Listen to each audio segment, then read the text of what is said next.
welcome back to another episode of The Jake Williams Show. I am your host, Jake Williams, episode 33. And the biggest movie of our lives, not just superhero movies, but also the biggest story and the biggest movie of our lives is just mere days away. I'm talking about Avengers Endgame. And I figure I'd just be like everybody else. We're a week away. Let's talk about it. Let's get our predictions out there. Let's get my predictions out there. And see if I'm going to be right. I briefly, I sort of did something like this last year for Infinity War up on my personal YouTube channel. That was more of a jokey, goofy kind of video. This is definitely going to be more thought out and not as all over the place. But, yeah, that's up on my personal YouTube channel. I got a few things right. Not everything, but I got a few things right. So I was pretty happy with that. Pretty accomplished, I felt like. So, yeah, unless you've been living under a rock, I'm assuming you've seen Avengers Infinity War. I saw that movie 3 times in the theater, and I was just blown away every time. I'm probably going to go back and watch it again in preparation for this movie because it's another excuse to see the movie. I enjoyed it a lot. So I'm assuming you've seen that. If you haven't, I'm sorry. I could be spoiling it for you, but either you're a baby or you're dead or you've lived under a rock. I feel like the only way you haven't seen those movies. So let's jump into it. Let's jump into my predictions. I have a few thoughts, a few ideas. The first prediction, it kind of splinters into 2 things. So if you've seen Ant-Man and the Wasp, which, again, I'm going to be spoiling that too, I hope you've seen everything leading up to this. You really need to. Well, you could probably skip a few, but the last few movies for sure have really been pushing you towards Infinity War and Endgame. So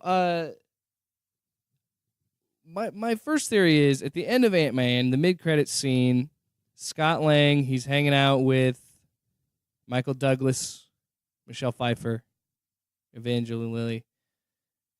They're putting him in the quantum realm because they're trying to help out Ghost. They reform her. She was a bad guy, but they reform her. They say, look, you don't have to be a bad guy. We can help you out. We can go into the quantum realm and figure things out. Now, this theory comes directly from that movie because, I mean, they touched on the quantum realm in the first movie, and it's kind of the plot device they use in the third act of Ant-Man for him to like beat Yellow Jacket. He goes subatomic and he goes into the quantum realm. So they really play up the quantum realm in Ant-Man and the Wasp, and I think that the quantum realm is going to be the key. That's going to really be the way that they're going to beat Thanos. And here's where I have 2 kind of diverging theories. One theory I have is they're going to set up, and I've been on the internet, I've been looking at this stuff, been kind of formulating my predictions from fan theories and conspiracy theories. I'm sure you can see like the red yarn connecting things. And I've seen some theories, and I agree with some of these ideas. I think that one of 2 things are going to happen with the quantum realm. They're either going to talk about a parallel universe or in a different universe. And the theory of that is because in the pieces that we have seen of the trailer, and these could be manipulated shots, but I don't think they are, but there are definitely moments in the trailer and certain sequences. Take Black Widow, the Infinity War Black Widow that we know. She has blonde hair, and there are shots where she has her traditional red hair. Captain America, clean-shaven, little things like that. Now, granted, obviously Steve Rogers could shave, but they definitely have a different look to them. So I'm thinking either A, they go back in time and a little bit earlier before Thanos shows up, or do they have the fight on Wakanda? Maybe my thing is, if they're going to go back in time, why not just stop him from conducting the gauntlet? But then we probably wouldn't have a movie, right? So I think either they're going back in time or they're going to create a parallel universe. Now, if they create a parallel universe, that could be a way for them to bring in their younger selves and have them younger selves fight at a certain time. I don't know. I think I'm leaning more towards time travel just because they already pack a lot of nerdy stuff into these movies, and the whole point of these movies is to get a mainstream audience, and it's going to be hard to do that when you're talking about parallel universes and a quantum realm and which realm are we in, which reality, all these things. And it's a lot of different sci-fi heady topics that you can't really try and do at the climax of this movie. If this were the first movie, maybe, but there's already a ton of stuff they probably already had to pack into this because this is a 3-hour movie. So I'm also taking into account the Captain Marvel sequence, because the way that it looked like it was early on in the movie, because Cap still has a beard, Black Widow's still blonde, and my thing is, I think it's almost 100% guaranteed that they're going to go into the quantum realm, just because they're all wearing those advanced suits that are very similar to what Hank Pym wore in Ant-Man and the Wasp. So it seems almost certain that they're going to go into the quantum realm, and I feel like they wouldn't have played up the quantum realm so much in Ant-Man and the Wasp if they didn't have a purpose for it. And they also play with the idea of time works differently there. The relative time in the quantum realm isn't the same relative time to how we operate. So I think that my predictions are they're going to go in there and go back in time. Now, I don't know exactly how far back they want to go, because you could argue that they could go back to Wakanda, but if they go back to Wakanda at that point, he's already got 5 stones. He's there for is vision. And now if they do it that way, and they're like, okay, but this is how we're going to fight it, which could play out differently, because now I don't know how they're going to get Iron Man, but if they were to get Iron Man and put him in the quantum realm and do those things, so he adds to it. Nebula's there, so maybe Nebula could add a different aspect to it. I think it's certain that they're going to go in the quantum realm, and I think they're going to they're going to have to go back in time, right? Because you look at the people that died. Spider-Man dies, Black Panther dies, Bucky dies, Falcon. These are all characters that they've already come out and said that they're going to continue. I mean, Spider-Man has a movie coming out in July. Black Panther made way too much money for them not to make a sequel for. Bucky and Falcon are getting their own series for Disney Plus.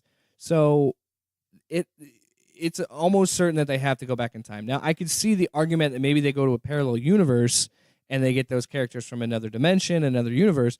Again, you're getting a little bit in the weeds and a little bit silly, but then you also have to incorporate, well, why would they want to fight Thanos? Why would they care about this? Because they're just a different version.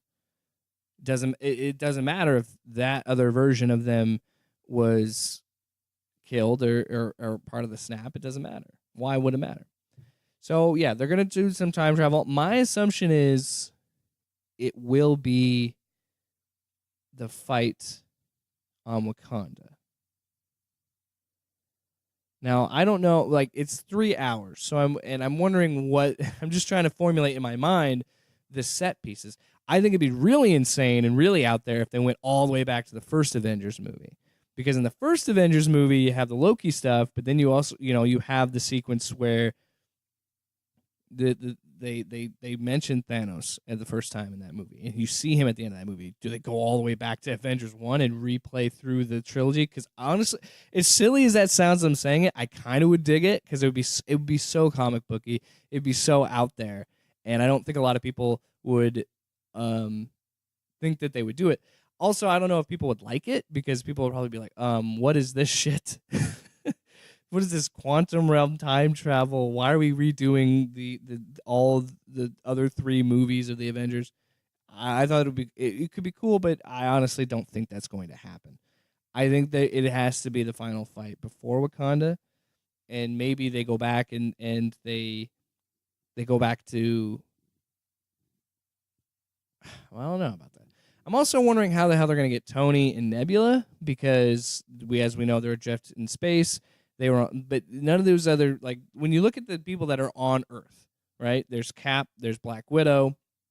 Eventually, they're going to find Ronin or Hawkeye or Ronin, depending on how you want to look at it.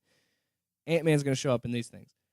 My thing with this is they don't know that Iron Man is on Titan or was on Titan. They don't know where he is in space, so it's going to be hard for them to figure that out. Secondly, I think what we're going to be the movie itself is going to be taking place in the quantum realm because, as I mentioned, Scott's in the quantum realm. That's where he ends up, and everybody else dies. How does he get out of the quantum realm? I'm thinking maybe he doesn't. Maybe he's still in the quantum realm. And somewhere, and this is kind of where we get into the weeds of time travel and parallel universes. Maybe he uses he navigates through the quantum realm to find the Avengers headquarters because he's like, I need to find the Avengers. I need to find them because I'm lost here. I need to figure my way out. Maybe they can help me. And the way that I look at it is Cap and Black Widow answering his call. Now, granted, she's blonde in this, so maybe that whole time traveling theory may be out the window. But my assumption is when they answer his call, they are in the quantum realm. It's just maybe Scott thinks he's getting out of the quantum realm, and maybe he found a back door out of it. But in reality, he's still in the quantum realm with the other Avengers. Because then you take the movie to a whole new, and this is where you can kind of play with the parallel universes and stuff. But then you take the movie to a whole new scale because now it's happening in the quantum realm, and how maybe that's the first part of the movie is how do we get Scott out of the quantum realm to tell the people in our reality, the bearded Cap, the blonde Black Widow, how do we get him there and tell Thor, tell Captain Marvel that, hey, this is how we can beat Thanos. This is where I was. This is what this is. If you've stuck with me for these past 12 minutes, I appreciate it because I know that I'm getting really in the weeds and I'm really just playing up the conspiracies. But this is what's fun about it because I could be completely wrong and I wouldn't even be mad about it. You know what I mean? Like this is what's so fun about this movie. We're in such a weird time period where this movie is so big. People are making YouTube videos, doing podcasts all about what they think is going to happen and how they think this is all going to play out. And it's very exciting. So I think that's going to lead into them getting to our reality. And then I would say that's probably the first act. The second act of the movie, I think, is going to be them finding Captain America, or finding Iron Man, finding Nebula, reuniting, explaining, okay, so we know that we have this thing called the quantum realm. That's how Scott got here. We can use this to go back and get our friends, our sidekicks, essentially, get the other Avengers and somehow bring them here to us to take the fight to Thanos and maybe reverse the snap and save everybody. Then you could I think that would probably be the second act. And then maybe the third act is, this is it. This is where everybody's here. The gang is all here. And I think that is where it's going to go. Now, again, I'm probably completely wrong. And I love that because they've given us so little. And what's so cool about these trailers, and I wish more movie trailers would go this route, is they've given it less is more. And what they've given us, we don't even know is in the movie. They said they have manipulated shots. What we have seen is the first 15 minutes. We don't really need any of this stuff. But that little bit that we've gotten is really kind of just made me rack my brain of different ways. Well, maybe they could go this way. Maybe this goes this way. This goes this way. And, that's what I love about this is all the conspiracies that you formulate in the speculation. And that's what a trailer should do. It has brought me in. I'm so ready for next week. And I cannot wait to see what happens. And it's a very exciting time to be a fan of comic books. It's a very exciting time to be a fan of superheroes, especially Marvel superheroes. It's crazy. So I want to kind of segue into something where I'm going to predict who I think is going to die in this movie because contracts expire. There's got to be some finality to it. First off, I think honestly, pretty much everybody, I don't know how they're going to do Gamora because she was kind of thrown off a cliff, so I don't know how they're going to bring her back. But I think everybody that died in Infinity War will come back. And I think that's all but confirmed because I think Disney and Marvel were trying to swerve us and make us think differently because they definitely killed off characters that still have franchises running. As I mentioned before, Spider-Man has another movie they're going to make another Black Panther movie. Are you kidding? And the Disney Plus shows, which granted you could probably do something different with that. I mean, the Falcon Winter Soldier series could be a movie that's in between. It's them hanging out on the run with, but I guess that couldn't work because they're on the run with Captain America and Black Widow. So I don't know how they would make that work, but we know that the characters that pretty much all the characters that had died in Infinity War are going to come back for Endgame. We know we're getting a third Guardians of the Galaxy. Unless they do a Guardians of the Galaxy without Gamora, I don't see that happening. They have to bring back Chris Pratt. They have to bring back Batista because everybody loves Drax and Batista's character, and Star-Lord's their leader. I feel like they almost have to bring back Gamora because she's the love interest, unless they want to try something different, but I think all those are going to come back, and I think everybody that survived Infinity War, except for maybe War Machine, are going to die. I think Cap's going to die. I think Iron Man's going to die. I think, Black Widow will survive because she has a solo movie coming. But again, she could die, and that could be a movie about her running around being a spy as a prequel. There's just so much going on with Marvel, and it's so hard to pinpoint. But I think to really drive home, this movie is there's going to be emotional beats. There has to be beats where they've already lost and they're going to keep losing, and it's going to feel like they can't do it. And then that moment where they finally defeat Thanos and they save everybody, to be impactful, you have to have loss, right? So I think because Chris Evans said that he wrapped, I looked over the tweet. It's still very diplomatic. It doesn't really say anything, but I think Captain America dies, and it's going to be. I think it's going to mirror what happened in the first Avengers movie, where Tony Stark takes the missile through the portal, takes the nuke through the portal. I think it's a similar moment, but instead of him, crash landing and being saved by the end of Avengers, I think he dies. I think Captain America, just because of that character and the way that they've perceived him throughout all of the MCU, is he will kill himself to save the world. He cares about humanity. He cares about his team. He cares about everybody around him, right? So I think he will do the ultimate sacrifice, put himself on the line, and die killing Thanos. And it's going to be a similar scene to what Iron Man did in the first Avengers. And I honestly think there's going to be a discussion, because as much as Tony talks to Pepper about how moving on and doing all these things, Tony has always been sort of suicidal since the first Avengers movie. So I think he's going to go and I got to do it again. I'm going to do it. I'm going to save us. I'm going to go in there. I don't care what happens. And, Cap's going to stop and be like, no, you still have Pepper. You still have a life to live. I'm going to do this. Because if you think about it, Peggy's gone. And depending on what they do with Falcon and Bucky, his friends could be dead. And he said, I'm doing this. And I think he's going to do something. He's going to be like a distraction and sacrifice himself. And then maybe Thor finally says, now I've aimed for the, something with the aiming for the head, Thor's going to swoop in and cut his head off, or throw the axe in his head, something like that. And that's going to be the moment. That's going to be the just bawling your eyes out, like, holy shit moment. And I think that would be a huge cap on this saga, the Infinity Saga, because they have to set it up for the future. They already put the wheels in motion with Age of Ultron. I think, but then you have the debate of who takes up the mantle. Who's going to be the next Cap? Who's going to be? I hit my microphone. Who's going to carry that banner? Is it going to be Falcon? Is it going to be Bucky? Or what's going to happen? Because that's an interesting thing too.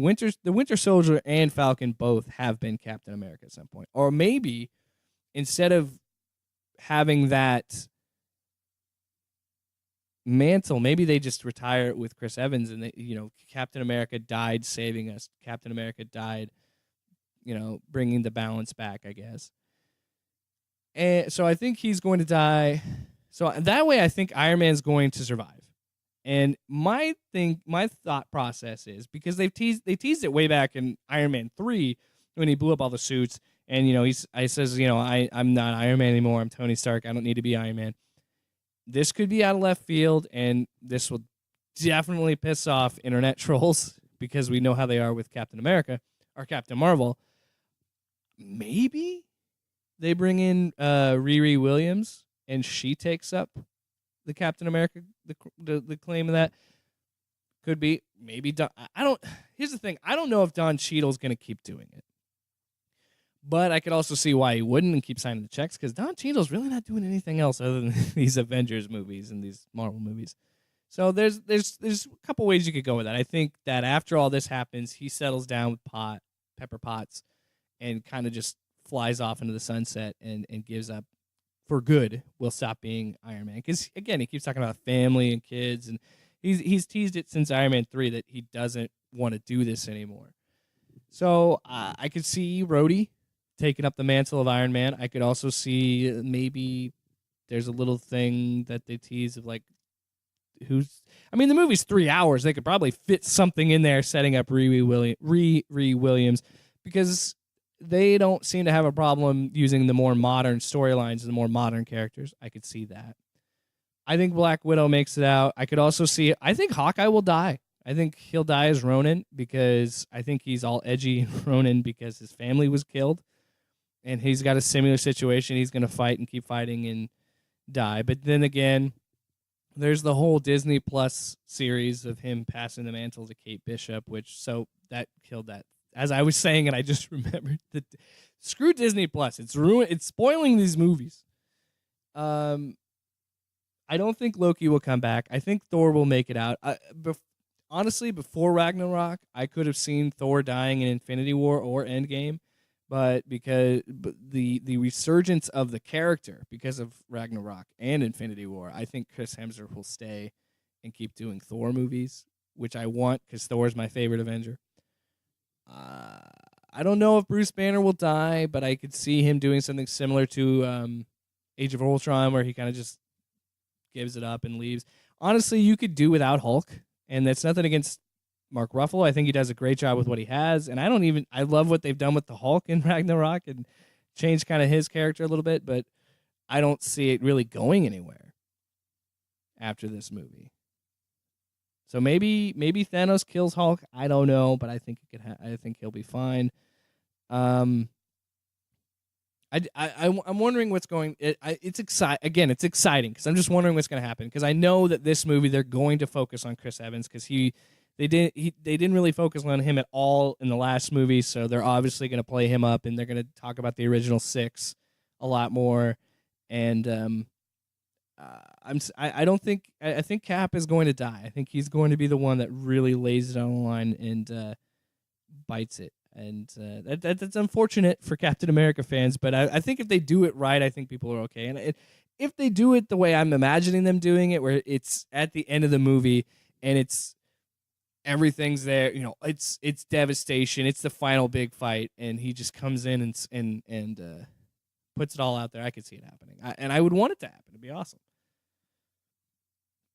Because I feel like that would be the perfect end to his character, because they talk about him being the first Avenger, and they talk about all the things that came from him being the first. I think it would be perfect storytelling to bookend this saga, with it starting with Captain America and ending with him. I think that'd be perfect. I don't know how they're going to incorporate Brie Larson's Captain Marvel, mostly because she's overpowered. So they have her and they have Thor, and I also don't know how they're going to do the Thanos defense, because he's pretty content. He's just off farming somewhere. And a lot of his army died in the last movie. Pretty much all of the, I think it's Black Order. I think pretty much all of them died in the last movie. So I don't know how that's going to work. Maybe he teams up with Red Skull. Oh, my God. If Captain America sacrifices himself to kill Red Skull and stop Thanos, that would be such a weird, awesome, dumb thing that I would totally be into. So, yeah, that's just kind of what I'm thinking. Those are some of my predictions, some of my theories. Who will die, things like that. Either way, I'm very excited. I also want to take some time here at the very end before I wrap this up. I want to say that whether you like these movies or not, you have to admit that this is such a wild, fun, crazy time to be a fan of movies. And you might not like superhero movies and not care about these movies, but there's no denying what Marvel and Disney have done and how they have changed the game, and they've changed how we perceive movies, for better or worse. I think that it's kind of like, when you have movies like, or franchises like this that are so groundbreaking and change the zeitgeist and capture people's imagination for the past 10 plus years like they have, you're going to have imitations. I mean, who knows what DC is going to do with their cinematic universe? You had the Dark Universe where Universal tried to do that. I mean, even now with Godzilla, you have like a MonsterVerse. And there's good and bad. There's some bad things in there, and you don't really, not everything needs to be a universe or tied to everything. But this approach to filmmaking, to make a franchise with a ton of characters, ton of plot lines, tons of storylines, but managed to make it work and perceive it as a TV show and saying this is the episodes. Like, I mean, Endgame is the biggest season finale of any TV show of all time, just because of 21 movies of buildup to get to this point. And I've got to be honest, and it's going to sound hammy and fanboy and all that. I am just so happy to have lived through the Infinity Saga. I didn't get snapped. Because it's such a impactful, important time to be into movies and love movies. It really is. And it's something that is going to be so weird to explain to younger generations. To nieces and nephews and your kids, it's saying like, well, here's what happened. Way back in the year 2008, there was this movie called Iron Man. And then it takes off from there. I don't think anybody could have ever, maybe except for maybe Kevin Feige, could ever have imagined the 10 years and 22 by the time Endgame comes out, but 10 years, 20 plus movies, and the attention to detail and the care and the brilliance behind everything that made the Infinity Saga. It's incredible. And yeah, I'm just so happy to be alive to experience it as it's happening. And they trying to explain it to past generations. It's gonna be insane. And Endgame is the most excited I've been for a movie in a very, very, very long time. And I cannot wait. And I don't think it'll disappoint. And I'm not even upset that it's 3 hours. I misread it. There was a quote I saw from Joe Russo that said it was 3 hours and 58 seconds. But I read it as 3 hours and 58 minutes. And I'm like, are you shitting me? We're going to have a 4-hour Avengers Endgame? I don't even care. Get me a diaper. I'm not leaving to go to the bathroom. Give me the biggest popcorn you got, biggest soda. I'll sit in a diaper and watch this damn movie. That's how excited I am for Avengers Endgame. So, do you guys have any sort of theories or plot ideas for Avengers Endgame? Let me know. I want to hear it. I think it's fun. This is the best part. We're a week away. We get to keep speculating. We are in the Endgame now, folks. And I also want to know, what's your favorite MCU movie? Because I keep going back and forth. And this episode originally was going to be the definitive ranking for me, but it always changes and always evolves, so I couldn't commit to that. And, I wanted to give my predictions for this movie.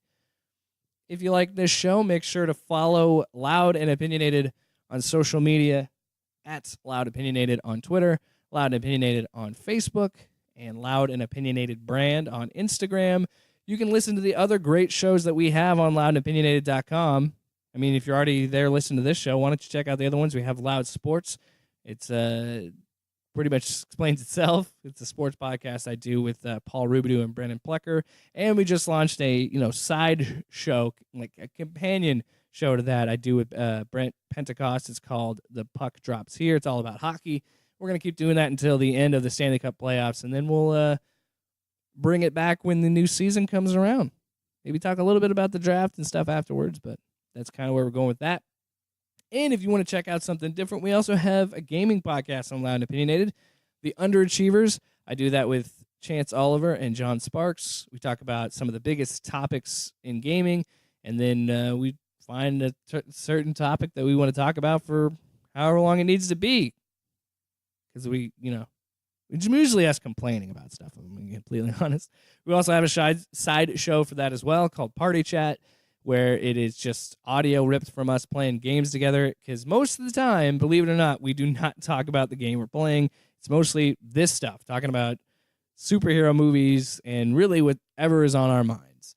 And if you like this show, like it and subscribe and rate it wherever you get your podcasts.